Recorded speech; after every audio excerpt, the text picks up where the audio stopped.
നഷ്ടപ്രായേഷു നഷ്ടപ്രായേഷു ഭദ്രേഷു നിത്യം ഭാഗവത സേവയ ഭഗവത്യുത്തമ ശ്ലോകേ ഭക്തിർഭഗവതി നൈഷ്ഠികി. വിവർത്തന ഭഗവതിക്ക് ജയ്.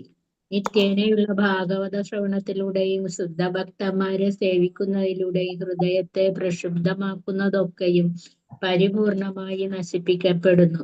മാത്രവുമല്ല അതീന്ദ്രിയ പ്രാർത്ഥനാ ഗീതങ്ങളാൽ പ്രകീർത്തിക്കപ്പെടുന്ന പരമദിവ്യോത്തമ പുരുഷന്റെ പ്രേമയുക്ത സേവനം പിൻവലിക്കാനോ മാറ്റാനോ സാധ്യമല്ലാത്ത കർമ്മമായി സ്ഥിരീകൃതമാകുന്നു. ഹരേ കൃഷ്ണ മാധവേ. ഹരേ കൃഷ്ണ മാതാജി, പ്രണാമം മാതാജി. നമുക്ക് രാമകഥാഷ്ടകം ചെല്ലാം. വസന്ത മാതാജി തുടങ്ങിക്കോ. ഹരേ കൃഷ്ണ മാതാജി. ഹരേ കൃഷ്ണ മാതാജി, പ്രണാമം. പ്രണാമം മാതാജി. ഭഗവതേ വാസുദേവായ ശ്രീദാമോദരാഷ്ടകം. നമാമീശ്വരം സച്ചിദാനന്ദരൂപം ലസത്കുണ്ടലം ഗോകുലേ വ്രജമാനം യശോദാവിയോലൂക ലതാപമാനം പരാമൃഷ്ടമത്യന്തോധൃത്യ ഗോപ്യ. ഹരേ കൃഷ്ണ. മുഹുർനേത്രയുഗ്മം മൃജന്തം കരാംബോജയുഗ്മേന സാതംഗനേത്രം മുഹുശ്വാസകമ്പ ത്രിരേഖാംഗകണ്ഠാസിതജൈവ ദാമോദരം ഭക്തിബന്ധം. ീരാനന്ദകുണ്ഠേ സ്വഘോഷം നിമജ്ജന്തം ആജ്ഞാപയന്തം ത്വദീയേഷിതജ്ഞേഷു ഭക്തിർജിതത്വം പുനഃ പ്രേമതസ്തം ശതാവൃത്തി വന്ദേ. ഹരേ കൃഷ്ണ മാതാജി. വരം ദേവ മോക്ഷാന മോക്ഷാവതീം നാചാന്യം വൃണേകം വരശാദബീഹ ഇദം ദേവപൂർണാദ ഗോപാലബാലം സദാ മേ മനസ്യാ വിരദസ്തകീമന്യേ. മുഖാംഭോജം അത്യന്ത നീലൈർ വൃതം കുണ്ടലേ സ്നിഗ്ധരക്തൈശ്ച ഗോപ്യാ മുഹുശ്ചുംബിതം ബിംബരക്താദരം മേ മനസ്യാ വിരാസ്താം ആലം ലക്ഷലാഭൈ. ഹരേ കൃഷ്ണ. നമോ ദാമോദരനന്ദ വിഷ്ണു പ്രസീദ പ്രഭോ ദുഃഖജലാപ്തിമഗ്നം കൃപാദൃഷ്ടിവൃഷ്ടാദിദീനം ബദാനു ഗ്രഹേണേ സമാജ്ഞമേദാക്ഷി ദൃശ്യ. ഭക്തമൂർത്തൈ വയദ്വയാ മോചിതൗ ഭക്തിഭാജൗ കൃതൗ ച തദാ പ്രേമ ഭക്തിം സ്വകാമേ പ്രയസ്യ ന മോക്ഷേ ഗ്രഹോ മേ സ്ഥിതാമോദരേഹ. ഹരേ കൃഷ്ണ. നമസ്തേസ്തുധാംനേ സ്ഫുരദ്ദീപ്തിധാംനേ തുദീയോദരായാഥ വിശ്വസ്യ ധാംനേ നമോ രാധികായൈ തുദീയ പ്രിയായൈ നമോ അനന്തലീലായ ദേവായ തുഭ്യം. ഹരേ കൃഷ്ണ കൃഷ്ണ കൃഷ്ണ ഹരേ ഹരേ ഹരേ രാമ രാമ രാമ ഹരേ ഹരേ. ഹരേ കൃഷ്ണ മാതാജി. ഹരേ കൃഷ്ണ മാതാജി പ്രണാമം. ഹരേ കൃഷ്ണ മാതാജി പ്രണാമം മാതാജി. ഹരേ കൃഷ്ണ മാതാജി. ഹരേ കൃഷ്ണ മാതാജി പ്രണാമം.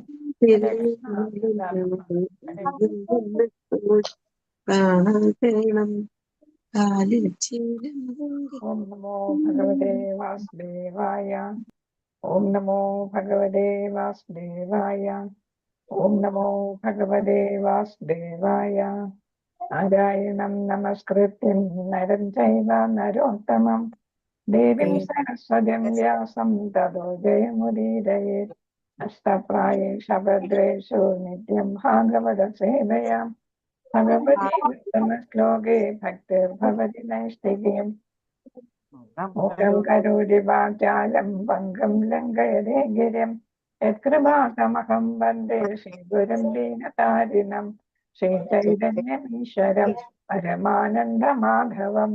ഓം അജ്ഞാനതിമിരാന്ധസ്ത ജ്ഞാനാഞ്ജനശലാകയാ ചക്ഷുരുന്മീലിതം യേന തസ്മൈ ശ്രീഗുരവേ നമഃ. ശ്രീചൈതന്യമനോഭീഷ്ടം സ്ഥാപിതം യേന ഭൂതലേ സ്വയം രൂപകഥാമഹ്യം ദദാതി സ്വപദാന്തികം.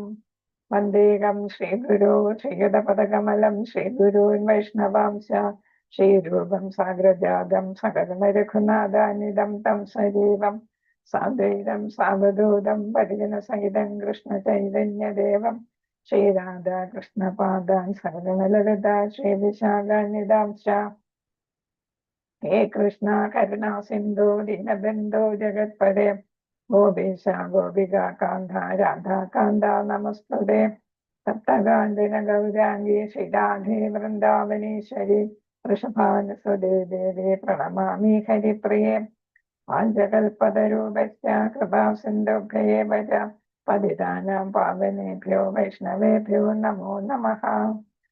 നമോ ഓം വിഷ്ണുപാദായ കൃഷ്ണപ്രേഷ്ഠായ ഭൂതലേ ശ്രീമതേ ജയപതാക സ്വാമിനിധി നാമിനെ നമാചാര്യപാദായ നിധായ കൃപപ്രദായിനെ ഗൗരഗദാധാമദായ നഗരഗ്രാമതാരിനെ നമോ ഓം വിഷ്ണുപാദായ കൃഷ്ണപ്രേഷ്ഠായ ഭൂതലേ ശ്രീമതേ ഭക്തിവേദാന്ത സ്വാമിനിധി നാമിനെ നമസ്തേ സരസ്വതേ ദേവേ ഗൗരവാണി പ്രചാരിനെ നിർവിശേഷ ശൂന്യവാദി പാശ്ചാത്യദേശതാരിനെ ജയ ശ്രീകൃഷ്ണ ചൈതന്യ പ്രഭു നിത്യാനന്ദ ശ്രീ അദ്വൈത ഗദാധര ശ്രീവാസാദി ഗൗര ഭക്തവൃന്ദ ഹരേ കൃഷ്ണ കൃഷ്ണ കൃഷ്ണ കൃഷ്ണ ഹരേ ഹരേ ഹരേ രാമ രാമ രാമ ഹരേ ഹരേ ഹരേ കൃഷ്ണ കൃഷ്ണ കൃഷ്ണ ഹരേ ഹരേ ഹരേ രാമ രാമ രാമ ഹരേ ഹരേ ഹരേ കൃഷ്ണ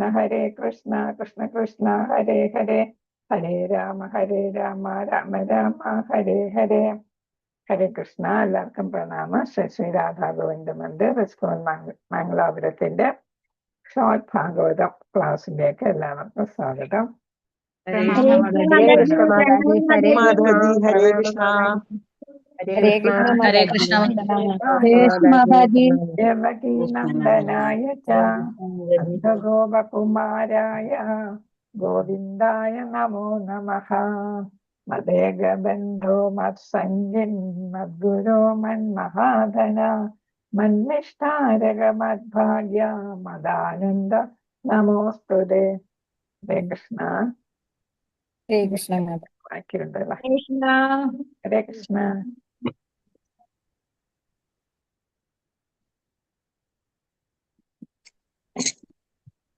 ഹരേ കൃഷ്ണ. ഹരേ കൃഷ്ണ. മാതാജി ആദ്യമായിട്ടാണ് കയറുന്നത്? വിജയലക്ഷ്മി മാതാജി. അതെ മാതാജി. ഹരേ കൃഷ്ണ. അപ്പൊ എല്ലാവർക്കും സ്വാഗതം. പുതിയതായിട്ട് കയറിയ എല്ലാം സ്വാഗതം. ഹരേ കൃഷ്ണ. ഒരു മിനിറ്റ് ഉണ്ട്, ഇത് വായിച്ചോളൂ ആരെങ്കിലും. ഈ ശ്ലോകം ഇന്നലെ നമ്മൾ പഠിച്ചതാണ്. ഞാൻ വായിക്കട്ടെ മാതാജി. ഹരേ കൃഷ്ണ. വായിച്ചോളൂ. സവേദധാതു പദവീം പരസ്യ ദുരന്തവീര്യസ്യ മദാംഗപാണേ യോ മായയാ സംതദയാനുവൃത്തയ ഭജേത ത്വൽപാദ സരോജഗന്ധം. ഹരേ കൃഷ്ണ. ഹരേ കൃഷ്ണ മാതാജി. ഹരേ കൃഷ്ണ. നമുക്ക് അടുത്ത ശ്ലോകത്തിലോട്ട് പോകാം. 39ാമത്തെ ശ്ലോകം. ഓം നമോ ഭഗവതേ വാസുദേവായ. അദേഹധന്യ ഭവന്ത യുദ്ധം യദ്വാസുദേവേ അഖിലലോകനാഥേ കുർവന്തി സർവാത്മകമാത്മഭാവം നയത്ര ഭൂയാ പരിവർദ്ധ ഉഗ്രഹഃ. അദേഹധന്യ ഭവന്തായുധം യദ്വാസുദേവേ അഖിലലോകനാഥേ കുർവന്തി സർവാത്മകം ആത്മഭാവം നയത്ര ഭൂയാ പരിവർത്ത ഉഗ്രഹഃ. അപ്പൊ ഇവിടെ രണ്ടാമത്തെ വരിയില് യദ് വാസുദേവേ അഖില ലോകനാഥേ എന്നാണ്. യദ് വാസുദേവേ അഖില ലോകനാഥേ. പിന്നെ സർവ ആത്മക ആത്മഭാവം. സർവ ആത്മക ആത്മഭാവം ഒരുമിച്ച് എഴുതിയിരിക്കുകയാണ്. സർവാത്മകാത്മഭാവം, സർവ ആത്മാക ആത്മഭാവം. ഹരേ കൃഷ്ണ. ആരെങ്കിലും വായിച്ചോളൂ. ഹരേ കൃഷ്ണ. വായിക്കട്ടെ മാതാജി. ഇന്നിട്ട് അതേ മാതാജി വായിച്ചോളൂ. അദേഹധന്യാ ഭവന്തയിദ്ധം യദ്വാസുദേവേ അഖില ലോകനാഥേ കുർവന്തി സർവാത്മകമാത്മഭാവം न यत्र भूया परिवर्त उग्रः। हरे कृष्ण माताജി. ഹരേ കൃഷ്ണ. അതൊക്കെ ഭഗവന്താന്നല്ലേ, ഭവന്താന്നല്ലല്ലോ. ഏതാ? ഭഗവന്താന്നല്ലേ? ഭവന്ത യുദ്ധം. ഭവന്ത എന്ന് നടക്കുന്നത്. ഹരേ കൃഷ്ണ. പുസ്തകത്തിൽ ഭഗവന്താന്ന പുസ്തകത്തിൽ. ഭഗവന്ത ഭഗവന്ത. മാതാജി വായിച്ച ഭവന്താന്ന്, അതുകൊണ്ടാണ് ചോദിച്ചത്. എനിക്കത് കാണാനില്ല. ഭഗവന്ത ഭഗവന്ത. ഭഗവന്ത ഭഗവന്ത. ഹരേ കൃഷ്ണ. അധേകധന്യ ഭഗവന്ത യുദ്ധം യദ്വാസുദേവേ അഖില ലോകനാഥേ കുർവന്തി സർവാത്മകമാത്മഭാവം നയത്ര ഭൂയാ പരിവർത്ത ഉഗ്രഹഃ. ഹരേ കൃഷ്ണ. ഒരാളൂടെ വായിച്ചോളൂ. ഹരേ കൃഷ്ണ മാതാജി വായിക്കട്ടെ. ആ. ഹരേ കൃഷ്ണ. അദേഹധന്യ ഭഗവന്ത യുദ്ധം യദ്വേ സുദേവ അഖില ലോകനാഥേ കുർവന്തി സർവാത്മക ആത്മഭാവം നയത്ര ഭൂയാ പരിവർത്ത ഉഗ്രഹ. ഹരേ കൃഷ്ണ മാതാജി പ്രണാമം. അതായത് ഇത് രണ്ടാമത്തെ വരി നമ്മള് വാസുദേവ വാസുദേവ് അല്ല, യത് വാസുദേവ, അത് ഒരുമിച്ചിട്ടിരിക്കുകയാണ്. യത് വാസുദേവേ അഖില ലോകനാഥേ. അല്ലെങ്കിൽ നമ്മളത് മീനിങ് മനസ്സിലാക്കുമ്പോ തെറ്റിപ്പോകും. യത് വാസുദേവേ അഖില ലോകനാഥേ. ഇപ്പൊ കഴിയുന്നത് ഇത് നമ്മള് സംസ്കൃതത്തിൽ സമസ്ത പദം എന്ന് പറയും. നമ്മളത് തിരിച്ചു വായിച്ചാൽ നമുക്ക് കുറച്ചും കൂടെ മനസ്സിലാകും അല്ലേ? അതെ, മറ്റെന്താണെന്ന് നമുക്ക് മനസ്സിലാകത്തില്ല. ഹരേ കൃഷ്ണ. ഹരേ കൃഷ്ണ. പദാർത്ഥം നോക്കാം. അധ അപ്രകാരം, ഇഹ അധ ഇഹ, അതാണ് അധേഹ അല്ലെ? ഈ ലോകത്തിൽ, ഇഹ ധന്യഹ വിജയകരമാകുക, ഭഗവാൻ ത അതാണ് ഭഗവന്ത, ഭഗവാൻ തഹ അതാണ് ഭഗവന്ത എന്ന് വെച്ചാൽ പൂർണ്ണ അഭിജ്ഞൻ, എല്ലാം അറിയുന്നവൻ എന്നാണ്. പൂർണ്ണ അഭിജ്ഞൻ എന്ന് വെച്ചാൽ പൂർണ്ണമായിട്ടെല്ലാം അറിയുന്നവൻ, എല്ലാം ആൾ നോയിങ് എന്ന് നമ്മൾ പറയത്തില്ല. യുദ്ധം എന്നാണ്, ഇത്തമല്ല ഈ യുദ്ധമാണ്. യുദ്ധം അവിധം അപ്രകാരം.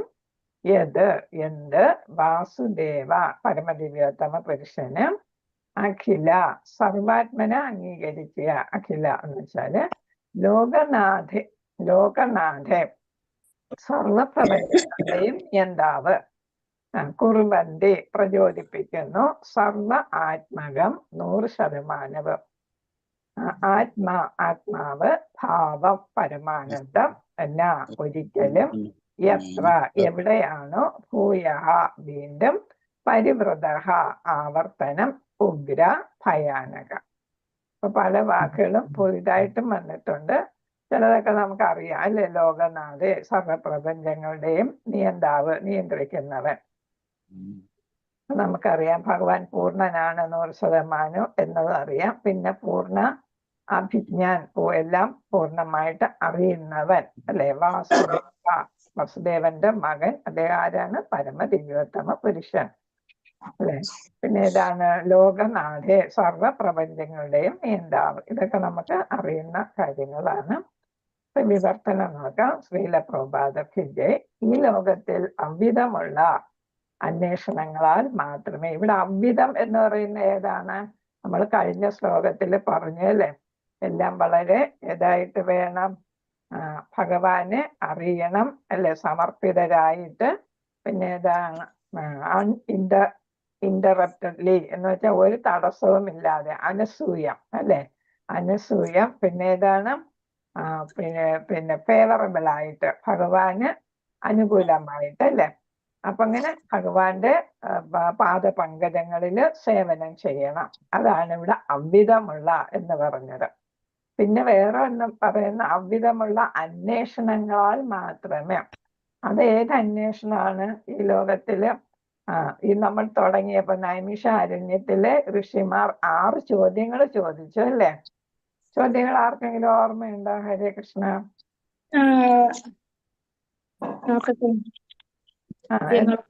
എല്ലാവർക്കും ക്ഷേമം നൽകുന്ന എന്താണ്? എല്ലാവർക്കും സർവ മാനവരാശിക്കും ക്ഷേമം നൽകുന്നത് എന്താണ്? ശ്രേഷ്ഠത എന്താണ് അല്ലെ? വസുദേവരുടെ മകനായി മകനായ ദേവകിയുടെ ഗർഭപാത്രത്തിൽ എന്തുകൊണ്ട് ഭഗവാൻ പിറന്നു? വിവിധ അവതാരങ്ങൾ ഏതൊക്കെയാണ്? എല്ലാ വേദങ്ങളുടെയും സാരം. സാഹസ കൃത്യങ്ങൾ ഏവ. ഭഗവാന്റെ ബഹുവിധ അവതാരങ്ങളും അതീന്ദ്രിയ ലീലകളും ഏവ. ശ്രീകൃഷ്ണൻ സ്വധാമത്തിലേക്ക് പ്രയാണം ചെയ്ത ശേഷം ധാർമ്മിക തത്വങ്ങൾ എവിടെ അഭയം പ്രാപിച്ചിരിക്കുന്നു? രണ്ടാമത്തതൊന്നും ആരും ഒന്നും പറഞ്ഞില്ല. എല്ലാ വേദങ്ങളുടെയും സാരം. സർവവേദ എല്ലാ വേദങ്ങളുടെയും സാരം.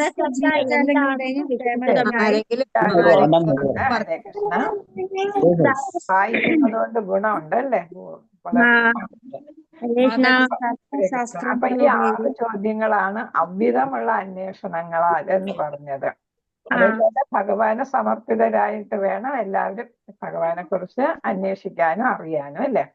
അങ്ങനെയുള്ള ഒരാൾക്ക് മാത്രമേ പൂർണ്ണ അഭിജ്ഞാനിയായ വിജയിയാകുവാൻ കഴിയുകയുള്ളൂ. അപ്പൊ ഭഗവാനെ കുറിച്ച് പൂർണ്ണമായിട്ടുള്ള 100% അറിയണമെങ്കിൽ എന്തായിരിക്കണം? ഈ തരത്തിലുള്ള അന്വേഷണങ്ങൾ, ഭഗവാന് സേവനം ചെയ്ത് ഭഗവാന് സമർപ്പിതരായി ഭഗവാനെ കുറിച്ച് അന്വേഷിക്കണം. അത്തരം അന്വേഷണങ്ങൾ സർവപ്രപഞ്ചങ്ങളുടെയും നിയന്താവായ പരമദിവ്യോത്തമ പുരുഷനോടുള്ള ആത്മജ്ഞാനപരമായ അതീന്ദ്രിയ പരമാനന്ദ പ്രേമ നിർവൃതിയെ പ്രാർത്ഥനാപൂർവം ക്ഷണിച്ചു വരുത്തി ഭയാനകമായ ജനിമൃതി ആവർത്തന ചക്രത്തിൽ നിന്നും 100% മുക്തി ഉറപ്പാക്കുന്നു. അപ്പൊ നമുക്ക് മുക്തി ഉറപ്പാക്കാനായിട്ട് എന്ത് വേണം? മുക്തി ഉറപ്പാക്കണമെങ്കിൽ നമ്മൾ എന്ത് ചെയ്യണം? പ്രേമ ഭക്തിയോടെ ഭഗവാന് എന്ത് ചെയ്യണം? പ്രാർത്ഥനാപൂർവം ക്ഷണിച്ചു വരുത്തണമെന്നാണ് പറഞ്ഞല്ലേ. ഭഗവാൻ വിളിച്ച വിളി കേൾക്കുന്ന ആളാണ് അല്ലെ. അപ്പൊ നമ്മൾ പ്രേമ നിർവൃതിയാൽ ഭഗവാന് പ്രാർത്ഥനാപൂർവം ക്ഷണിച്ചു വരുത്തണം. അങ്ങനെയാണെങ്കിൽ നമുക്ക് എന്താണ്? ആദ്യം ഭഗവാനെ കുറിച്ച് നമ്മൾ അറിയണം അല്ലെ. അപ്പൊ ഭഗവാനെ കുറിച്ച് അറിയണം. പിന്നെ ഏതാണ്? ഭഗവാനോട് അതീന്ദ്രിയ പരമാനന്ദ പ്രേമ നിർവൃതിയെ പ്രാർത്ഥനാപൂർവം ക്ഷണിച്ചു വരുത്തണം. അപ്പം പ്രേമഭാവത്തിൽ തന്നെ വേണം. അത് ആരെയാണ് നമ്മൾ വിളിച്ചു വരുത്തുന്ന? അതീന്ദ്രിയ പരമാനന്ദ ഭഗവാനെ അല്ലെ. എപ്പോഴും ഭഗവാൻ സച്ചിദാനന്ദനാണ്. ആ ഭഗവാനെയാണ് നമ്മൾ പ്രാർത്ഥനാപൂർവം ക്ഷണിച്ചു വരുത്തുന്നത്. സമർപ്പിതരായിട്ടാണ് നമ്മൾ വിളിക്കുന്നത്. പ്രേമ ഭക്തിയിലൂടെയാണ് നമ്മൾ വിളിക്കുന്നത്. അങ്ങനെ വരുമ്പോ നമുക്ക് അദ്ദേഹത്തിന് ഇവിടെ എന്താ പറയുന്നത്? സർവപ്രപഞ്ചങ്ങളുടെയും നിയന്താവാണ് അല്ലെ. ആ ഭഗവാന് പരമദിവ്യോത്തമ പുരുഷനെയാണ് നമ്മൾ എന്ത് ചെയ്യുന്നത്? അദ്ദേഹം അതീന്ദ്രിയ പരമാനന്ദത്തിലാണ്. അദ്ദേഹത്തെ നമ്മൾ സമർപ്പണ മനോഭാവത്തോടു കൂടി പ്രാർത്ഥനാപൂർവ്വം ക്ഷണിച്ചു വരുത്തുമ്പോ നമുക്ക് ഏതിൽ നിന്നും മോചനം നേടും? ജനിമൃതി അല്ലെ, ജനനവും മരണവും. അതെല്ലാം എങ്ങനത്തതാണ്? ഭയാനകമാണ്. ആർക്കും ഇഷ്ടപ്പെടുന്നതല്ലേ. അപ്പൊ യമദൂതന്മാരെയൊക്കെ കണ്ടാൽ എല്ലാവരും ഏതാണ്? പേടിക്കും അല്ലെ. അപ്പൊ അതുകൊണ്ടാണ് അജാമിളൻ തന്നെ സ്വന്തം മകനെ വിളിച്ചത് അല്ലെ. നാരായണ ഓടിവ എന്ന് വിളിച്ചപ്പോഴാണ് വിഷ്ണു പാർഷദർ വന്നതല്ലേ, ഭഗവാന്റെ പേര് വിളിച്ചുകൊണ്ട്. അപ്പൊ അത് ഭയാനകമാണ്. ജനിക്കുന്നതും മരിക്കുന്നതും ഒരേപോലെ ഭയാനകമാണെന്നാണ് പറയുന്നത്. അപ്പൊ അങ്ങനെയുള്ള ആവർത്തന ചക്രത്തിൽ നിന്ന് 100% മുക്തി ഉറപ്പാക്കുന്നു എന്നാണ്. പിന്നെ നമുക്ക് ഇങ്ങോട്ട് ജനിക്കേണ്ടിയേ വരുന്നില്ല. ജനിക്കാത്തത് കൊണ്ട് നമുക്ക് മരണവുമില്ല. അപ്പൊ 2 ഭയങ്ങളിൽ നിന്ന് നമുക്ക് മുക്തി നേടാം, ജനിക്കുന്നതും മരിക്കുന്നതും. ഹരേ കൃഷ്ണ. ഭാവാർത്ഥം ശ്രീല പ്രഭുപാദർക്കിന്റെ.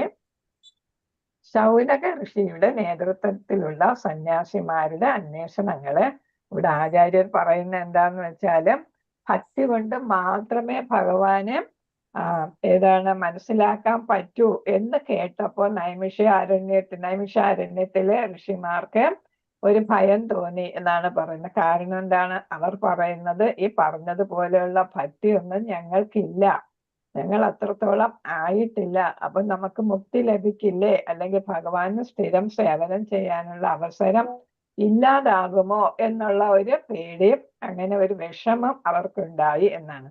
അപ്പൊ സൂത ഗോസ്വാമി പറയുന്നു, നിങ്ങൾ അങ്ങനെ ഭയപ്പെടേണ്ട, നിങ്ങൾ അങ്ങനെ വിഷമിക്കേണ്ട. കാരണം എന്താണ്? നിങ്ങൾ ചോദിച്ച 6 ചോദ്യങ്ങളും അതീന്ദ്രിയ തലത്തിലുള്ളതാണ്. അതീന്ദ്രിയ തലത്തിലുള്ള 6 ചോദ്യങ്ങളാണ് നിങ്ങൾ ചോദിച്ചത്. അപ്പൊ 88,000 ഋഷിമാരുടെ നേതാവാണ് ശൗനക മഹർഷി അല്ലെ. അപ്പൊ അദ്ദേഹം ചോദിച്ച ചോദ്യങ്ങളെല്ലാം ഈ ഋഷിമാരുടെ ചോദ്യങ്ങളാണ്. അതത്രയും അതീന്ദ്രിയ തലത്തിലുള്ള സ്വന്തം കാര്യമല്ല ചോദിക്കുന്നത്. ഈ ജനസമൂഹത്തിന്, മാനവ സമുദായത്തിന്, മനുഷ്യ സമൂഹത്തിന് മൊത്തം ശ്രേഷ്ഠകരമായിട്ടുള്ളത് എന്ത്, പിന്നെ ഏതാണ്, എല്ലാ വേദങ്ങളുടെയും സാരം എന്താണ് അല്ലെ, പുരുഷാവതാരങ്ങൾ എന്താണ്, ലീലാവതാരം എന്താണ്, എന്തുകൊണ്ട് ഭഗവാൻ കൃഷ്ണൻ ദേവകിയുടെയും വസുദേവന്റെയും മകനായിട്ട് ജനിച്ചു, അല്ലെങ്കിൽ എന്തിനാണ് ഭഗവാൻ അവതരിച്ചത്, പിന്നെ ഏതാണ് ചോദിക്കുന്നത്, ഭഗവാൻ പോയി കഴിയുമ്പോ അല്ലെ പിന്നെ എവിടെയാണ് നമുക്ക് ആശ്രയം അല്ലെ, തിരിച്ചു പോയി കഴിയുമ്പോ അദ്ദേഹം പോകുന്നത് ജ്ഞാനവും ധർമ്മവും കൂടെ കൊണ്ടുപോവുകയാണ്. അപ്പൊ നമുക്ക് പിന്നെ ആശ്രയം, അത് കലികാലം വരുന്നു അല്ലെ, എവിടെയാണ് നമുക്ക് ആശ്രയം എന്നുള്ള ചോദ്യങ്ങളൊന്നും സാധാരണക്കാര് ചോദിക്കുന്ന ചോദ്യങ്ങളല്ല. അപ്പൊ നിങ്ങളുടെ ചോദ്യങ്ങൾ തന്നെ എന്താണ്, വളരെ പൂർണ്ണതയുള്ള ചോദ്യങ്ങൾ അല്ലെ, നമ്മൾ പെർഫെക്റ്റ് എന്ന് പറയത്തില്ല, അങ്ങനെ ഉത്തമമായിട്ടുള്ള അതീന്ദ്രിയമായിട്ടുള്ള ചോദ്യങ്ങൾ നിങ്ങൾക്ക് ചോദിക്കാൻ പറ്റുമെങ്കിൽ നിങ്ങൾ ആരാണ്, നിങ്ങൾ ഉത്തമ തലത്തിലുള്ളവരാണ്, ഉത്തമ അധികാരികൾ തന്നെയാണ് എന്നാണ് ഇവിടെ പറയുന്നത്. നമുക്കറിയാം, ഒരു ഇന്റർവ്യൂ അല്ലെങ്കിൽ ഒരു ഇന്റർവ്യൂവിനൊക്കെ ചോദ്യം ചോദിക്കുന്ന ആളുകൾ നന്നായിട്ട് ചോദിച്ചാൽ ആ ഇന്റർവ്യൂ ആരെയാണ് ചോദിക്കുന്നത് ആള് എന്ത് ചെയ്യുന്നു, നന്നായിട്ട് മറുപടി പറയും അല്ലെ, നമുക്ക് എല്ലാവർക്കും ഇഷ്ടമാണ്. അപ്പൊ ഒരു മറുപടിയിൽ നിന്ന് തന്നെ അടുത്ത ചോദ്യം പോകും അല്ലെ. അപ്പൊ അങ്ങനെ നല്ല ചോദ്യങ്ങൾ ചോദിക്കാനായിട്ട് ഇന്റർവ്യൂ ചെയ്യുന്ന ആളിന് ആ കാര്യത്തിൽ നല്ല വിജ്ഞാനം വേണം അല്ലെ. അതിൽ നല്ല ജ്ഞാനവും വിജ്ഞാനവും ഒക്കെ ഉണ്ടെങ്കിൽ നല്ല ചോദ്യങ്ങൾ ചോദിക്കാനായിട്ട് പറ്റും. അപ്പൊ നല്ല ചോദ്യങ്ങൾ ചോദിച്ചത് കൊണ്ട് തന്നെ നിങ്ങളുടെ ജ്ഞാനത്തിന്റെയും വിജ്ഞാനത്തിന്റെയൊക്കെ തലം എനിക്ക് മനസ്സിലാക്കാൻ പറ്റുന്നു. അതുകൊണ്ട് നിങ്ങൾ എന്താണ്, തീർച്ചയായിട്ടും നിങ്ങൾ മുക്തിക്ക് യോഗ്യരാണ്, അല്ലെങ്കിൽ എന്താണ്, നിത്യം ഇതാണ് ഭഗവാന് സേവ ചെയ്യുന്നതിന് നിങ്ങൾക്ക് സാധിക്കും എന്നാണ് ഇവിടെ പറയുന്നത്. അപ്പൊ നേരത്തെ നിർണയിച്ചതുപോലെ അത് യോഗ്യതകളെ അടിസ്ഥാനമാക്കി ശ്രീ സൂത ഗോസ്വാമി വാഴ്ത്തുകയുണ്ടായി, അവരെ പ്രശംസിച്ചു എന്നാണ് ചോദ്യങ്ങളുടെ ക്വാളിറ്റി കണ്ടിട്ട്. നേരത്തെ നിർണയിച്ചതുപോലെ ഭഗവത് ഭക്തർക്ക് മാത്രമേ ഭഗവാനെ ഗണ്യമായ അളവിൽ മനസ്സിലാക്കാൻ സാധിക്കൂ. അപ്പൊ ഇവരെല്ലാം ഭക്തരാണ്, അതുകൊണ്ടാണ് ഭഗവാനെ കുറിച്ച് ഇത്തരം ചോദ്യങ്ങൾ ചോദിച്ചത്. മാത്രവുമല്ല, അത്രത്തോളം ഭഗവാനെ മനസ്സിലാക്കാൻ മറ്റാർക്കും സാധ്യമല്ല. എന്ന് വെച്ചാൽ ഒരു ഭക്തന് മാത്രമേ ഭഗവാനെ ഇത്രയും നല്ല രീതിക്ക് മനസ്സിലാക്കാൻ സാധിക്കൂ. ആകയാൽ ഭക്തർ സമസ്ത ആത്മീയ വിജ്ഞാനത്തില് പൂർണ്ണ അഭിജ്ഞരാണ്. ഏത് ഭക്തർ? നൈമിഷാരണ്യത്തില് ഈ 88,000 ഋഷിമാരും ഏതാണ്, പൂർണ്ണ അഭിജ്ഞരാണ്, പൂർണ്ണമായിട്ട് ഭഗവാനെ കുറിച്ച് അറിവുള്ളവരാണ്. ഭഗവാനും പൂർണ്ണനാണ് അല്ലെ, ഇവരെന്താണ്, ആ പൂർണ്ണനായ ഭഗവാനെ കുറിച്ച് പൂർണ്ണമായിട്ട് അറിവുള്ളവരാണ്. നിരപേക്ഷ സത്യത്തിന്റെ, അതായത് പരമസത്യത്തിന്റെ അവസാന വാക്ക് പരമ ദിവ്യോത്തമ പുരുഷനാകുന്നു. എന്ന് വെച്ചാൽ ഏറ്റവും വലിയ സത്യം എന്ന് പറയുന്നത് ആര് തന്നെയാണ്? പരമദിവ്യോത്തമ പുരുഷനായ ഭഗവാനാണ്. നിർവ്യക്തിക ബ്രഹ്മവും കേന്ദ്രീകൃത പരമാത്മാവും പരമദിവ്യോത്തമ പുരുഷന്റെ ജ്ഞാനത്തിൽ ഉൾപ്പെട്ടിരിക്കുന്നു. അപ്പൊ നമ്മൾ അറിയേണ്ടത് ഭഗവാനെയാണ് അല്ലെ. ആ ഭഗവാനെ കുറിച്ച് അറിയുമ്പോൾ ആരെ കുറിച്ചല്ല അതിൽ അറിയാൻ പറ്റും? ബ്രഹ്മനെ കുറിച്ചും ബ്രഹ്മജ്യോതിസിനെ കുറിച്ചും പിന്നെ നമ്മുടെ ജീവാത്മാക്കളുടെ ഉള്ളിലുള്ള പരമാത്മാവും അതിൽ പെടും. അപ്പൊ ഫസ്റ്റ് ഘട്ടമാണ് ബ്രഹ്മ അല്ലെ, ബ്രഹ്മൻ ജ്യോതിഷ്. രണ്ടാമത്തെ ഘട്ടമാണ് പരമാത്മാവ്. മൂന്നാമത്തെ അവസാനത്തെയും ഘട്ടമാണ് പരമദിവ്യോത്തമ പുരുഷനായ ഭഗവാനെ കുറിച്ചുള്ള ജ്ഞാനം. അപ്പൊ പൂർണ്ണ ജ്ഞാനം ലഭിക്കുമ്പോൾ അതിലേതൊക്കെ പെടും? പരമാത്മാവും പെടും, ബ്രഹ്മവും പെടും. മനസ്സിലായല്ലോ അല്ലെ. അപ്പൊ അത് രണ്ടും കൂടെ അതിൽ ഉൾപ്പെട്ടിട്ടുണ്ട് എന്നാണ് പറയുന്നത്. അപ്പൊ എല്ലാം അറിയുന്ന ആളാണ് ഭഗവാനെ കുറിച്ച് ഉള്ള ജ്ഞാനി. അപ്പൊ ബ്രഹ്മനെയും പരമാത്മാവിനെയും അറിയുന്ന ആളായിരിക്കും അദ്ദേഹം, ഭഗവാനെ അറിയുന്ന ആൾ. ആകയാൽ പരമദിവ്യോത്തമ പുരുഷനെ കുറിച്ച് അറിയുന്ന ഒരാൾ ഭഗവാന്റെ ബഹുമുഖങ്ങളായ ശക്തികളെയും അദ്ദേഹത്തിന്റെ വിസ്തരണങ്ങളെയും അങ്ങനെ ഭഗവാനെ സംബന്ധിച്ച സർവ്വതിനെയും കുറിച്ച് സമഗ്രമായി മനസ്സിലാക്കുന്നു. അപ്പൊ ഭഗവാന് പല പല ശക്തികളുണ്ട്. ഭഗവാന്റെ ശക്തിയും അളക്കാൻ പറ്റാത്തതാണ്. എന്നാലും നമ്മൾ കുറച്ച് പേരുകളിൽ പറയും അല്ലെ, എന്തൊക്കെയാണ്? ശക്താവേശ ശക്തി, പിന്നെ ഏതാണ് പിന്നെ യുഗാവതാര ശക്തി, അങ്ങനെ പല പല ശക്തികളിലും നമ്മൾ പറയുന്നുണ്ട്. ആ എല്ലാ ശക്തികളും പിന്നെന്താ അദ്ദേഹത്തിന്റെ വിസ്തരണങ്ങൾ നമ്മൾ തന്നെ ചതുർവ്യൂഹം ആദ്യം പറയുന്നു അല്ലെ. സംഘർഷണൻ, വാസുദേവൻ, പിന്നെ പ്രദ്യുമ്നൻ, പിന്നെ ആരാണ് ഒന്ന് അനിരുദ്ധൻ അല്ലെ.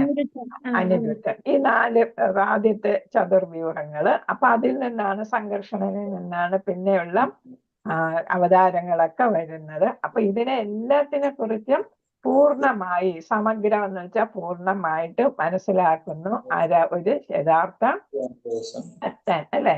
പരമദിവ്യോത്തമ പുരുഷനായ ഭഗവാനെ കുറിച്ച് അറിയുന്ന ആൾ ഇതെല്ലാം അറിഞ്ഞ ആളായിരിക്കും. ഭഗവാന്റെ ശക്തിയെയും അദ്ദേഹത്തിന്റെ ബഹുമുഖ ശക്തി എന്നാണ് പറഞ്ഞത് അല്ലെ. നമുക്ക് നിർവചിക്കാൻ പറ്റാത്ത അത്ര പല പല തരത്തിലുള്ള ശക്തികളാണ് ഭഗവാൻ ഓരോ അവതാരം എടുക്കുമ്പോഴും പ്രകടിപ്പിക്കുന്നത്. പിന്നെ വിസ്തരണങ്ങളും അല്ലെ, എക്സ്പാൻഷൻ അല്ലെ. വിസ്തരണങ്ങൾ ഇംഗ്ലീഷിൽ പറയുന്നത് എക്സ്പാൻഷൻ എന്നാണ്. നന്നായിട്ട് അറിയുന്നു. ആകയാൽ ഭക്തരെ സർവപ്രകാരത്തിലും സമ്പൂർണ്ണ വിജയം കൈവരിച്ചതായി അനുമോദിക്കുന്നു. അപ്പൊ ഇവിടെ സൂത ഗോസ്വാമി ഈ 88,000 ഭക്തരെയും ഋഷിമാരെയും എന്ത് ചെയ്യുന്നു? അവരെ പ്രശംസിക്കുകയാണ്, അനുമോദിക്കുകയാണ്. കാരണം എന്താ? അവരെല്ലാം സർവപ്രകാരത്തിലും സമ്പൂർണ്ണ വിജയം വരിച്ചവരാണ്. അപ്പൊ അവർക്ക് സംശയം എന്താണ്? ഈ പറഞ്ഞതുപോലെയുള്ള ഭക്തരൊന്നും അല്ല ഞങ്ങൾ എന്നാണ് അവർക്കൊരു സംശയം ഉണ്ടായിരുന്നത്. അപ്പൊ ഇവിടെ സൂത ഗോസ്വാമി പറയുന്നു, നിങ്ങൾ ഉത്തമ ഭക്തർ തന്നെയാണ്. പരിശുദ്ധ ഭഗവത് ഭക്തൻ ഭയാനക ഭൗതിക ക്ലേശങ്ങളായ ജനിമൃതി ആവർത്തന ചക്രത്തിൽ നിന്ന് മുക്തി നേടുന്നു. അപ്പൊ അവർക്ക് വീണ്ടും ഈ ഭക്തർക്കൊന്നും ജനന മരണത്തിൽ പെടേണ്ടി വരത്തില്ല. ഹരേ കൃഷ്ണ. അടുത്ത 40-ാമത്തെ ശ്ലോകം. ഓം നമോ ഭഗവതേ വാസുദേവായ. ഇദം ഭാഗവതം നാമ പുരാണം ബ്രഹ്മ സംഹിതം ചരിതം ചകാര ഭഗവാൻ ഋഷി. ഭഗവാൻ ഋഷി എന്നാണ് ഭഗവാൻ ഋഷി. നിശ്രേയസായ ലോകസ്യ ധന്യം സ്വസ്തയനം മഹത്. ഭാഗവതം നാമ പുരാണം ബ്രഹ്മ സംഹിതം ഉത്തമ ശ്ലോകചരിതം ചകാര ഭഗവാൻ ഋഷി. നിശ്രേയസായ ലോകസ്യ ധന്യം സ്വസ്തയനം മഹത്. ഇദം ഭാഗവതം നാമ പുരാണം ബ്രഹ്മ സംഹിതം ഉത്തമ ശ്ലോകചരിതം ചകാര ഭഗവാൻ ഋഷി. നിശ്രേയസായ ലോകസ്യ ധന്യം സ്വസ്തയനം മഹത്. ഹരേ കൃഷ്ണ. ഒരാൾ വായിച്ചോളൂ. വായിക്കണമെങ്കിൽ വായിച്ചോളൂ. പ്രഭു വായിച്ചോട്ടെ. മാതാജി. ഹരേ കൃഷ്ണ. ഭാഗവതം നാമ പുരാണം ശ്ലോകചരിതം ചകാര ഭഗവാൻ ഋഷിഃ. നിശ്രേയസായ ലോകസ്യ ധന്യം സ്വസ്തയനം മഹൽ. തദിദം ഗ്രാഹയാമാസ സൂതമാത്മവതാം പരം. ഹരേ കൃഷ്ണ. പ്രഭു വായിക്കുന്നുണ്ടോ? പ്രഭു വായിക്കുന്നുണ്ടോ? ഇല്ല. ഇനി ആരെങ്കിലും ഒരാളൂടെ വായിച്ചോളൂ. ഹരേ കൃഷ്ണ. ഹരേ കൃഷ്ണ മാതാജി. ഇദം ഭാഗവതം നാമ പുരാണം ബ്രഹ്മ സംഹിതം ഉത്തമ ശ്ലോകചരിതം ചകാര ഭഗവാൻ ഋഷിഃ. നിശ്രേയസായ ലോകസ്യ ധന്യം സ്വസ്ത്യനം മഹത്. ഹരേ കൃഷ്ണ മാതാജി.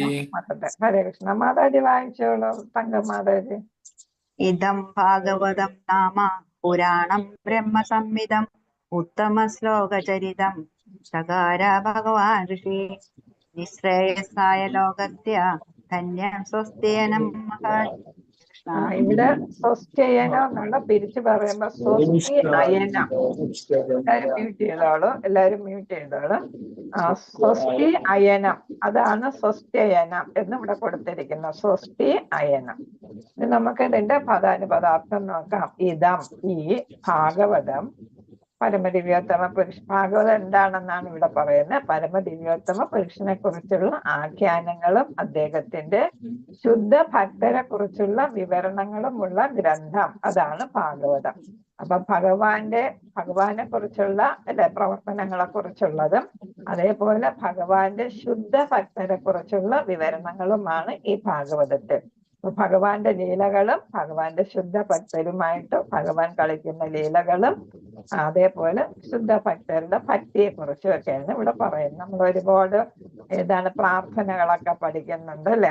ഒരുപാട് ഗജേന്ദ്രന്റെ പ്രാർത്ഥനയുണ്ട്, പിന്നെ രവിത്രാസുരന്റെ പ്രാർത്ഥന, കുന്തി ദേവിയുടെ പ്രാർത്ഥന അല്ലെ, ഭീഷ്മദേവരുടെ പ്രാർത്ഥന, ധ്രുവ മഹാരാജാവിന്റെ പ്രാർത്ഥന, പ്രഹ്ലാദ് മഹാരാജാവിന്റെ പ്രാർത്ഥന, അങ്ങനെ ഒരുപാട് പ്രാർത്ഥനകളെ കുറിച്ച് നമ്മൾ ഇതിൽ പഠിക്കാം. അവരെല്ലാം ഭഗവാന്റെ ഉത്തമ ഭക്തരായിരുന്നു അല്ലെ, ശുദ്ധ ഭക്തരായിരുന്നു. ഇതില് ധാരാളം പ്രാർത്ഥനകളുണ്ട്, അതിനെയൊക്കെ കുറിച്ച് നമ്മൾ പഠിക്കുന്നു. അതൊക്കെ ഭഗവാനുമായിട്ടുള്ള അവരുടെ ബന്ധത്തെ കുറിച്ചാണ് പറയുന്നത്. പിന്നെ പ്രഭു അല്ലെ തുടങ്ങിയ ഭഗവാന്റെ തന്നെ അവതാരമായിട്ടുള്ളവരും ഉണ്ട്. പിന്നെ നമ്മൾ ഒരുപാട് മറ്റ് അല്ലാത്ത സാധാരണ ഭക്തരെ കുറിച്ചും ഒക്കെ പഠിക്കുന്നുണ്ട്. ഹരേ കൃഷ്ണ. അപ്പൊ അതൊക്കെ സെലക്ട് ചെയ്തിട്ടുള്ള കുറച്ച് പേരുടെ മാത്രമേ ഇതില് പറയുന്നുള്ളൂ. നാമത്തിൽ പുരാണം, വേദപരിശിഷ്ടം, അതായത് വേദങ്ങളുടെ അതിന്റെ വ്യാഖ്യാനമായിട്ടാണ് ഈ പുരാണങ്ങൾ വരുന്നത്. നമ്മുടെ സ്മൃതി എന്ന് നമ്മൾ പഠിച്ചു അല്ലെ. ശ്രുതിയും സ്മൃതിയും, വേദങ്ങളെല്ലാം ശ്രുതിയാണ്, പുരാണം ഇതിഹാസം ഇതെല്ലാം സ്മൃതിയാണ് അല്ലെ. അപ്പൊ അതിന്റെ വ്യാഖ്യാനമായിട്ടാണ് വന്നത്, വേദങ്ങളുടെയൊക്കെ വ്യാഖ്യാനം, അതാണ് പുരാണം. പുരാണത്തിന് നമ്മൾ ഓൾഡ് സ്റ്റോറീസ് എന്ന് പറയും. അപ്പൊ ഭഗവാനെയും ഭക്തന്മാരെയും കുറിച്ചുള്ള കഥകളാണ്. ബ്രഹ്മസംഹിതം, ശ്രീകൃഷ്ണ ഭഗവാന്റെ അവതാരം, അതാണ് ബ്രഹ്മസംഹിത. ആരാണ് അവതാരമായിട്ട് വന്നിരിക്കുന്നത്? വ്യാസമഹർഷി അല്ലെ. ഉത്തമ ശ്ലോക, പരമദിവ്യോത്തമ പുരുഷന്റെ ചരിതം, പ്രവർത്തനങ്ങൾ, ചരിത്രം. ചകാര, രചിച്ചു. മ്യൂട്ട് ചെയ്തോളും. ഹരേ കൃഷ്ണ. എല്ലാവരും മ്യൂട്ട് ചെയ്തോളും. ഭഗവാൻ, പരമദിവ്യോത്തമ പുരുഷന്റെ അവതാരം ഭഗവാൻ. ഋഷി, ശ്രീ വ്യാസദേവൻ. നിശ്രേയസായ, പരമക്ഷേമത്തിനായി. ലോകസ്യ, സർവമാന ജനങ്ങൾക്കും. ധന്യം, പൂർണ്ണ വിജയായ. ധന്യം നമ്മൾ പറയും, എന്റെ ജീവിതം ധന്യമായി എന്ന് നമ്മൾ പറയത്തില്ല. അപ്പൊ പൂർണ്ണ വിജയമായി എന്നുള്ളത്. സ്വസ്തി അയനം, അതാണ് ഇവിടെ സ്വസ്ത്യയനം എന്നിവിടെ കിടക്കുന്ന. സ്വസ്തി അയനം, സർവ അത്യാനന്ദമയമായ. മഹത്, സർവശ്രേഷ്ഠം. ഇപ്പൊ ഇവിടെ ആനന്ദമയം എന്നുള്ളതാണ്. അത്യാനന്ദമയം, അതാണ് സ്വസ്തി അയനം, സ്വസ്ത്യയനം. ഹരേ കൃഷ്ണ.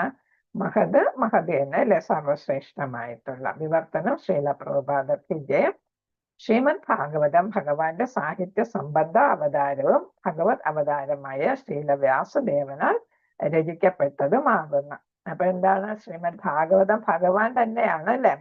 ഭഗവാൻ സാഹിത്യ രൂപത്തിൽ അവതരിച്ചതാണ് ഏതാ ഭാഗവതം. ശ്രീല വ്യാസദേവൻ ആരാണ്? ഭഗവാൻ സാഹിത്യ രൂപത്തിൽ ആരാണ്? ആചാര്യനായിട്ട് വന്നു അല്ലെ. അതാണ് വ്യാസദേവൻ. അപ്പൊ എഴുതിയ ആളും ഭഗവാന്റെ സാഹിത്യ അവതാരമാണ്.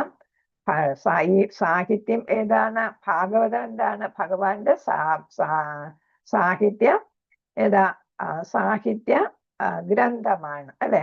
അപ്പൊ ഭഗവാനാണ് ഏതായിട്ട് വരുന്നത്? ഭാഗവതമായിട്ട്. അതുകൊണ്ട് നമ്മൾ ഭഗവാനെ പൂജിക്കുന്നത് പോലെ ഭാഗവതത്തെ പൂജിക്കണം എന്നാണ് പറയുന്നത്. ഭാഗവത അവതാരമാണ്, ഭഗവാന്റെ സാഹിത്യ അവതാരമാണ് വ്യാസദേവൻ. മാത്രവുമല്ല ഈ ഗ്രന്ഥം, അതുകൊണ്ട് രണ്ടുപേരും ഒരേപോലെ പൂജനീയരാണ്. ഏതാ? ഭാഗവതവും വ്യാസദേവനും. ഈ ഗ്രന്ഥം സർവമാന ജനങ്ങളുടെയും പരമക്ഷേമത്തെ ഉദ്ദേശിച്ചിട്ടുള്ളതാണ്. ആദ്യത്തെ മുനിമാരുടെ ചോദ്യം അതായിരുന്നു അല്ലെ. അപ്പൊ എന്താണ് ഈ സാഹിത്യം? ഈ ഭഗവാനെ കുറിച്ചുള്ള ഈ സാഹിത്യം എന്തിനു വേണ്ടിയിട്ടാണ്? എല്ലാ ജനങ്ങളുടെയും അല്ലെ, ഈ ബ്രഹ്മാണ്ടത്തിലെ സകല ജനങ്ങളുടെയും പരമമായ ക്ഷേമം, അങ്ങേയറ്റത്തെ ക്ഷേമം, അതിനെ ഉദ്ദേശിച്ചിട്ടുള്ളതാണ്. പിന്നെ ഏതാണ്? സർവ ഐശ്വര്യപ്രദായകവും, എല്ലാവർക്കും ഐശ്വര്യം നൽകുന്നതാണ്. അത്യാനന്ദമയം, അതിയായിട്ടുള്ള ആനന്ദവും നൽകുന്നതാണ്. പിന്നെ ഏതാ? സർവശ്രേഷ്ഠവുമാണ്, സർവ വിജയപ്രദായകവുമാകുന്നു. അപ്പൊ വിജയം നൽകുന്ന, പ്രദാനം ചെയ്യുന്നതുമാണ്. ഇതെല്ലാം ഭാഗവതത്തിന്റെ ഗുണങ്ങളാണ് ഇവിടെ പറഞ്ഞിരിക്കുന്നത്. അപ്പൊ ഇവിടെ ഭാഗവതത്തിന്റെ മഹത്വങ്ങൾ പറയുന്നു. ഭഗവാന്റെ സാഹിത്യ അവതാരമാണ് ഏതാ? ഭാഗവതം. ശ്രീല വ്യാസദേവൻ ഭഗവാന്റെ സാഹിത്യ അവതാരമാണ്. അദ്ദേഹത്താലാണ് ഇത് രചിക്കപ്പെട്ടത്. പിന്നെ ഇതാ പരമദിവ്യോത്തമ പുരുഷന്റെ പ്രവർത്തനങ്ങളുടെ വർണ്ണനയാണിത്. പിന്നെ ഇതാണ് സർവമാന ജനങ്ങൾക്കും, അതായത് ബ്രഹ്മാണ്ടത്തിലെ എല്ലാ ജനങ്ങൾക്കും ക്ഷേമത്തിനായിട്ടാണ് ഇത് രചിച്ചിട്ടുള്ളത്. സർവ വിജയ പ്രധാനിയാണ്, എല്ലാത്തിലും എല്ലാ തരത്തിലുള്ള വിജയവും നൽകുന്നതാണ്, എല്ലാ തരത്തിലുള്ള ഐശ്വര്യവും നൽകുന്നതാണ്. പിന്നെ ഏതാണ് പരമാനന്ദം നൽകുന്നതാണ്. പിന്നെ ഏതാ സർവം ശ്രേഷ്ഠമാണ്, ഏറ്റവും ശ്രേഷ്ഠമായിട്ടുള്ളതാണ് ഇത്. പിന്നെ ഏതാണ് സമ്പൂർണമാണ്, എല്ലാം ഒരു തെറ്റുമില്ലാത്തതാണ്. വ്യാസദേവൻ പക്വാവസ്ഥയിൽ രചിച്ചതാണ് അല്ലെ. അപ്പൊ നമ്മൾ പഠിച്ചു പക്വമായിട്ടുള്ള ഫലമാണ് അല്ലെ. അപ്പൊ പക്വമായിട്ടുള്ള ഫലം വ്യാസദേവൻ അവസാന രചന നടത്തിയതാണ് പക്വമായിട്ടുള്ള അവസ്ഥയിൽ. അതുകൊണ്ട് അതില് തെറ്റുകൾ വരാനായിട്ടുള്ള സാധ്യത ഇല്ല. അതുകൊണ്ടാണ് അതിന് സമ്പൂർണം എന്ന് പറയുന്നത്. അപ്പൊ ഇതിന്റെ മഹത്വങ്ങളാണ് ഇതിൽ പറഞ്ഞത്. ഈ വിവർത്തനത്തില് ശ്രീല പ്രഭുപാദർ കൊടുത്തിരിക്കുന്നു. ശ്രീല പ്രഭുപാദത്തിന്റെ ഭാവാർത്ഥം: ശ്രീമദ് ഭാഗവതം അഖില വേദവിജ്ഞാനത്തിന്റെയും വേദവിജ്ഞാനത്തിന്റെയും എല്ലാ വേദങ്ങളുടെയും ചരിത്രത്തിന്റെയും പരിശുദ്ധ ശബ്ദ ചിത്രീകരണമാണെന്ന് ഭഗവാൻ ശ്രീ ചൈതന്യ മഹാപ്രഭു ഉദ്ഘോഷിക്കുന്നു. അപ്പൊ എന്താണ് ഏതാണ് ഊന്നി പറയുകയാണ് അല്ലെ. ഉദ്ഘോഷിക്കുന്നു എന്ന് വെച്ചാൽ അതിന് പിന്നെ വേറെ മാറ്റങ്ങളൊന്നുമില്ല. ചൈതന്യ മഹാപ്രഭുവിന്റെ അഭിപ്രായത്തിന് പിന്നെ മറു ചോദ്യമില്ല എന്നുള്ളതാണ്. ഇത് വെറും വേദങ്ങൾ മാത്രമല്ല, വേദവിജ്ഞാനം മാത്രമല്ല, ചരിത്രത്തിന്റെയും ആണ്. അപ്പൊ എന്താണ് നമ്മൾ ചരിത്രം എന്ന് പറയുന്നത് നടന്ന സംഭവങ്ങളാണ് അല്ലെ. അതാണ് നടന്ന സംഭവങ്ങൾ, സത്യമായിട്ടുള്ള സംഭവങ്ങളെയാണ് നമ്മൾ ചരിത്രം എന്ന് പറയുന്നത്. അപ്പൊ വേദവിജ്ഞാനത്തിന്റെ എല്ലാ വേദവിജ്ഞാനത്തിന്റെയും അതേപോലെ നടന്ന സംഭവങ്ങളുടെ ഇന്നിപ്പോ ഇച്ചിരി മുന്നേ വരെ നടന്ന സംഭവങ്ങൾ അതെല്ലാം സത്യസന്ധമായിട്ട് ഏതിൽ രചിച്ചിട്ടുണ്ട്? ഈ ഭാഗവതത്തിൽ നമുക്ക് കാണാം. അപ്പോ അതിന്റെ ശബ്ദ ചിത്രീകരണമാണ് ഇത്. വാക്കാല് അത് രചിക്കപ്പെട്ടതാണ് എന്നുള്ളതാണ് ഏതുകൊണ്ട് പറയുന്ന ശബ്ദ ചിത്രീകരണം രചിക്കപ്പെട്ടതാണ്. അതാണെന്നാണ് ആരുടെ അഭിപ്രായം? ചൈതന്യ മഹാപ്രഭുവിന്റെ അഭിപ്രായം. അപ്പൊ ഇത് ചരിത്രവുമാണ്, പിന്നെ ഏതാണ് വേദവിജ്ഞാനവുമാണ്. എല്ലാ ചരിത്രങ്ങളുടെയും എല്ലാ വേദവിജ്ഞാനങ്ങളുടെയും ശബ്ദ ചിത്രീകരണമാണ് ഭാഗവതം. പരമദിവ്യോത്തമ പുരുഷനുമായി നേരിട്ട് സമ്പർക്കത്തിൽ ഏർപ്പെട്ടിരുന്ന, അതാണ് ഇവിടെ പ്രധാനം. ഭഗവാനുമായി നേരിട്ട് സമ്പർക്കം. നമ്മൾ ഈ കേൾക്കുന്ന സ്തുതികളൊക്കെ നേരിട്ട് സമ്പർക്കത്തിൽ വന്നവരുടെ സ്തുതികളൊക്കെയാണ് നമ്മൾ കേൾക്കുന്നത്. അതേപോലെ തന്നെ കഥകളായിട്ടും ഒക്കെ കേൾക്കുന്നതെല്ലാം ഭഗവാനുമായിട്ട് നേരിട്ട് ബന്ധപ്പെട്ടവരാണ്. അതിൽ ചുരുക്കം ചില അതിശ്രേഷ്ഠ ശുദ്ധ ഭക്തന്മാരുടെ ആണ്, ചുരുക്കം പേരുടെ പറയുന്നുള്ളൂ. കാരണം എന്താണ്? ഭഗവാനുമായി ബന്ധപ്പെട്ട ഭക്തരുടെ കാര്യങ്ങൾ എഴുതിയാൽ തീരത്തില്ല അല്ലെ. അതും അതിശ്രേഷ്ഠം ആണ്. അതിശ്രേഷ്ഠ ശുദ്ധ ഭക്തന്മാരുടെ തെരഞ്ഞെടുത്ത ചിത്രീകരണങ്ങളാണ് ഇവിടെ ഗ്രന്ഥരൂപത്തില് എഴുതിയിരിക്കുന്ന ചരിത്രങ്ങളാണ് അവയിലെ പ്രതിപാദ്യം. ഇതെല്ലാം നടന്ന സംഭവം, അതാണ് ചരിത്രം. ഇത് ലെജൻഡ് അല്ല, മിത്തല്ല എന്നാണ് പറയുന്നത്. മിത്തിന് ലെജൻഡിന് മലയാളം എന്താ പറയുന്നത്? ഇല്ല, കെട്ടുകഥകൾ അല്ലെ. കെട്ടുകഥകൾ. ഇത് കെട്ടുകഥകളൊന്നുമല്ല. കാരണം നമുക്കിപ്പൊ ദ്വാരകയെ കുറിച്ചൊക്കെ നമ്മൾ പറയുന്നത്, ദ്വാരക ഇപ്പൊ ദ്വാരകയില് അവിടെ ഗവേഷണം നടന്നുകൊണ്ടിരിക്കുകയാണ് സമുദ്രത്തിനടിയിൽ അല്ലെ. പ്രധാനമന്ത്രി നരേന്ദ്രമോദി നേരിട്ട് സമുദ്രത്തിനടിയിൽ പോയി കാണുകയൊക്കെ ചെയ്തതാണ് അല്ലെ. അവിടെ ആ സ്ഥലത്തില് പ്രണാമം അർപ്പിക്കുന്നതൊക്കെ നമ്മൾ TV-യിൽ കണ്ടതാണ്. അപ്പൊ അവിടെ എന്ത് നടത്തുന്ന ഗവേഷണങ്ങൾ നടത്തുകയാണ്. സമുദ്രത്തിനടിയിൽ പല ശാസ്ത്ര വിഭാഗങ്ങളും ഒത്തുചേർന്ന് അവിടെ ഗവേഷണം നടത്തുന്നതാണ്. അപ്പൊ ദ്വാരക ഉണ്ടായിരുന്നു എന്നുള്ളത് ഒരു ചരിത്ര വസ്തുതയാണ്. അപ്പൊ ദ്വാരക ഉണ്ടെങ്കിൽ ആരും ഉണ്ടായിരുന്നു? ഭഗവാനും ഉണ്ടായിരുന്നു അല്ലെ. ഭഗവാനും ഉണ്ടായിരുന്നു, ഭഗവാന്റെ ഭക്തന്മാരുണ്ടായിരുന്നു, എല്ലാവരും ഉണ്ടായിരുന്നു എന്നുള്ളത് ഇപ്പൊ ഒരു ചരിത്ര വസ്തുതയായിട്ട് നമ്മൾ കണക്കാക്കുന്നു. ഇതുവരെ പറഞ്ഞിരുന്നത് പലരും പറയുന്നത്, ചിലരും പറയുന്നത് എന്താണ്? ഇതെല്ലാം വെറുതും കെട്ടുകഥകളാണ് എന്നാണ് പറയുന്നത് ചിലരും. ആരാണ്? ഭൗതികവാദികളൊക്കെ അല്ലെ. പക്ഷെ ഇപ്പൊ അതൊരു ചരിത്ര വസ്തുതയായിട്ട് മാറിയിരിക്കുന്നു. അപ്പൊ ആധ്യാത്മികം മാത്രമല്ല, ചരിത്ര വസ്തുതയും കൂടെയാണ് ഇത്. ഹരേ കൃഷ്ണ. നമുക്ക് ഇവിടെ നിർത്താൻ. വാഞ്ചകൽപതരൂപശ്ച കൃപാ സിന്ധുഭേമ പതിതാനാം പാവനേഭ്യോ വൈഷ്ണവേഭ്യോ നമോ നമഃ. അനന്തകോടി വൈഷ്ണവ ഭക്തവൃന്ദ കി ജയ. ശ്രീല പ്രഭുപാദ കി ജയ. ഗുരു മഹാരാജ് കി ജയ. ഗ്രന്ഥരാജ് ശ്രീമദ് ഭാഗവതം കി ജയ. ഗൗരവനന്ദേ ഹരി ഹരി ബോൾ. ഹരേ ഹരേ കൃഷ്ണ. കൃഷ്ണ കൃഷ്ണ കൃഷ്ണ ഹരേ ഹരേ ഹരേ രാമ രാമ രാമ ഹരേ ഹരേ. ഹരേ കൃഷ്ണ കൃഷ്ണ കൃഷ്ണ ഹരേ ഹരേ. ഹരേ രാമ രാമ രാമ ഹരേ ഹരേ. ഹരേ കൃഷ്ണ കൃഷ്ണ കൃഷ്ണ കൃഷ്ണ ഹരേ ഹരേ. ഹരേ രാമ രാമ